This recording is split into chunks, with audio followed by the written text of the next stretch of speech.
Our friend at the end here, he asked if he could, just mow our lot here, because, just keep the thistles down and everything. We said, that's great. Go have picnics, do whatever you want. You can't have it, but just, you keep it up as if it's your own.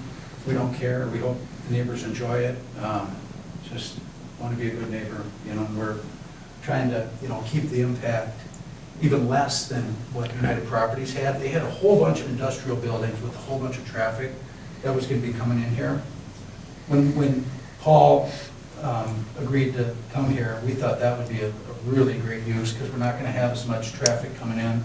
We're going to have a huge tax base, we think, some of the jobs up here, so it just felt like a good mix. We're not going to overload it with, like you said, there's churches and things that are running around right now that really, that are in the market, we know they are. Good. But, it's not that traffic that is really going to cause a problem here and here all at once. These guys come on the weekend for the most part, Paul, and after hours. These guys will come during the week as well, and then we'll figure this one out here at the end. So the tenants of Park Place said come weekends and after hours. Are they limited in their time at all? They're not, but it's such a limited in and out. I've done the numbers before on gate entrances and exits in a day. And I forget what Corcoran is, if it's 25 there. So it's limited use. One guy might be out more often than another guy. Yeah. But overall, you can shoot a cannon out through there most days. Yeah, I was just thinking about, when you were talking about weekends and evenings, and you look like now in the wintertime, right, it gets dark early, so you've got car lights, and that elevation coming off Wagon Wheel goes down, right? So your units will be up. Will they be higher than the end of Wagon Wheel? I think we got some berm in here also. Okay, what I was wondering is, so you've got an in and an out on that facility. Is it possible to have Limit one. limit so that the in is on the west, so traffic always goes to the east, away from the Wagon Wheel?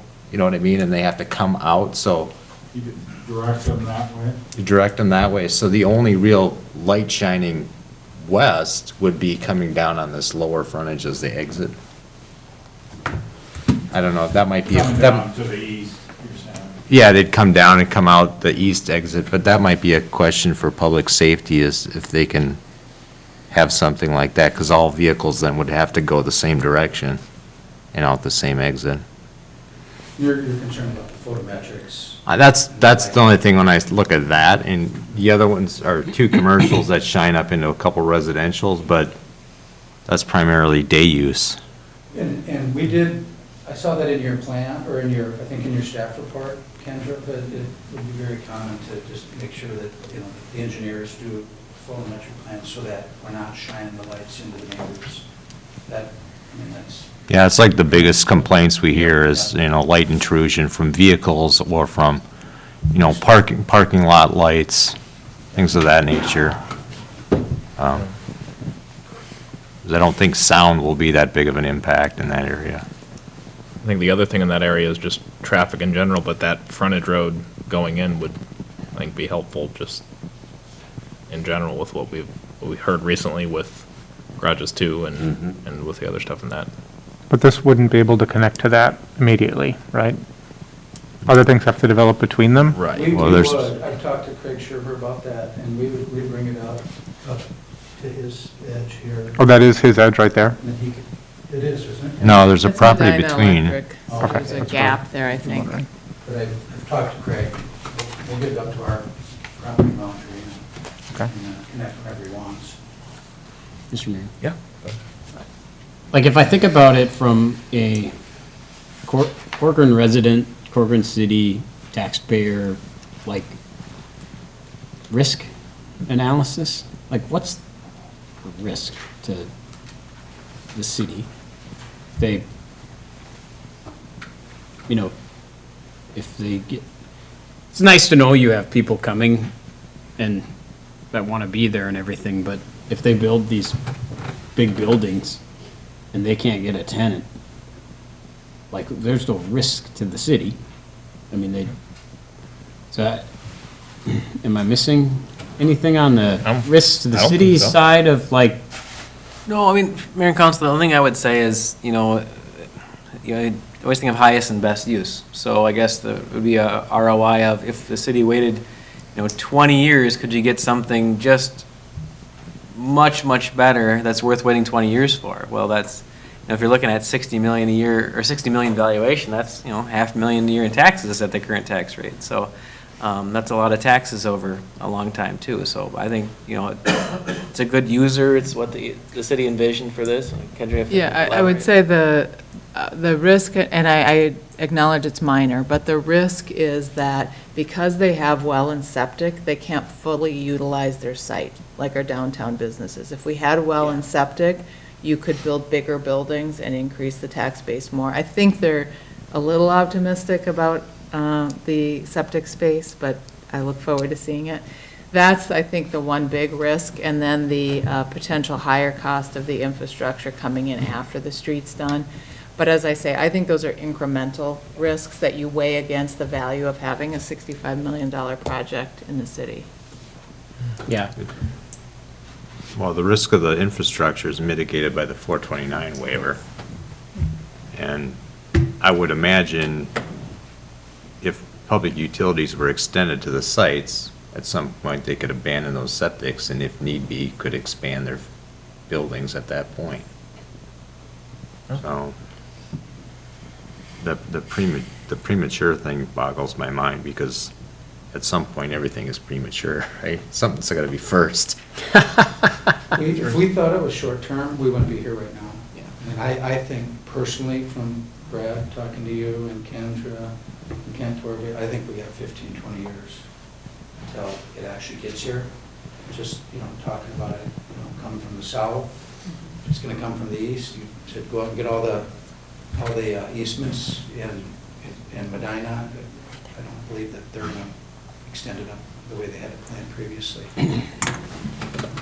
whatever troubles we would run into if this project doesn't work pale into consideration of you guys, any project. And if the project doesn't work, we're in less stew than you guys are, Yeah. needless to say. Is the main appeal to this location, the location of access to 55? We're developing, property in play right now, including Dundee Nursery and others, coming straight west. And if you're to drive west and looking at, the other buildings, West Glen on the north side of 55, Plymouth Ponds on the south side, we're involved with that, our company was, and some of my partners, those were very, very successful. There's some development happening in Medina right now, probably, coming up. It doesn't scare us one bit. Some of the larger international companies, what we're doing is going to have an equivalent and potentially even a higher tax base. These aren't straight warehouses. I mean, the tax base on all stuff is substantially higher than warehouses. So the appeal is, the access to 55, the quick access, proximity to 494, and the lack of product in the market right now. I don't see anything that stands out to me what would impede this project from going forward personally. I agree. Yeah, me too. I think my only concern would be to echo Dean, that we have an adequate screening plan Yeah. for the homes that are adjacent. If we can make sure that those folks are not negatively impacted significantly, I wouldn't see it as premature to develop in this way. I don't know that we did a really good job of showing any screening here yet, but we've heard that loud and clear from you and the staff, and, we have our commitment that we'll take care of that. No squatters' rights on the gentleman that's mowing your grass. Okay. Yeah, that's my biggest thing is, No, we got an agreement with him. Cool. I sent him a letter and said, you can mow it and picnic and, bring the neighbors over, but it's not yours, so we had that discussion. Got it. The two ponds are all water runoff, mitigation ponds, so to speak? I'd have to defer to Joe on that, he designed them, Okay. so. And then sorry, Mr. Mayor. Go ahead. Where are they draining to? Where is the creek out there? I don't want to flood out our friends north of the storage facility and such. And a lot of Where you this is got- what would be figured out in the EAW, right? Okay, it's way early for that, all right. They did say, I think it drains to Jubert or south across 55. Yeah, I think it's a pretty big hill to get over to that Rolling Hills Road kind of deal, but just concerns, and you've been listening to us, so Dean, thank you. I've been doing this for about 23 years, and one of the things these engineers, the guys that are way smarter than me, and everybody else is smarter than me, it tells me that you can't discharge water at a rate any greater than what it Yeah. currently discharges. Yep. So they got some pretty. I'm extremely confident, we dealt with a concerned neighborhood up there and stuff up for Rolling Hills, and, like I said, I think the elevation, it's gotta go up and over a hill to get to them, but you've got a good engineer here, We'll so, make sure we do it by the rule. interesting. What is the probability that we have, or not we, that some improvements have to be done to Highway 55 with a signal or something like that to enable this? That would We also hope- be we EAW, hope wouldn't it? that signal comes. And Kendra, do you want to speak to that? Yes, MinDOT did comment on that. It was part of the United Properties project. The EAW will include a traffic feasibility study, and that'll also be sent to MinDOT for comment once we complete the study. So we'll know once we get done with that EAW. And just again, as a reminder, the EAW then comes back to you, and you will make the decision on no need for EIS or if there is a need for EIS. But, so you'll get all that info before they move with a formal plat application. That would answer a lot of questions. And we've left, I assume, plenty of room for Highway 55 to widen in the future with this concept?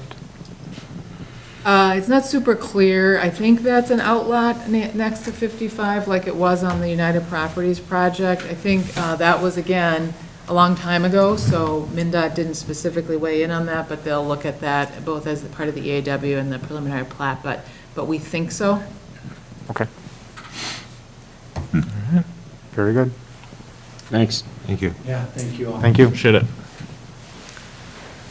All right, anything else on that one? I think we're all set there. I'm gonna say let's take a 7-minute break here, come back at 9:20. Whatever actual time it is, 9:20, 6-7 minute break. Recording stopped.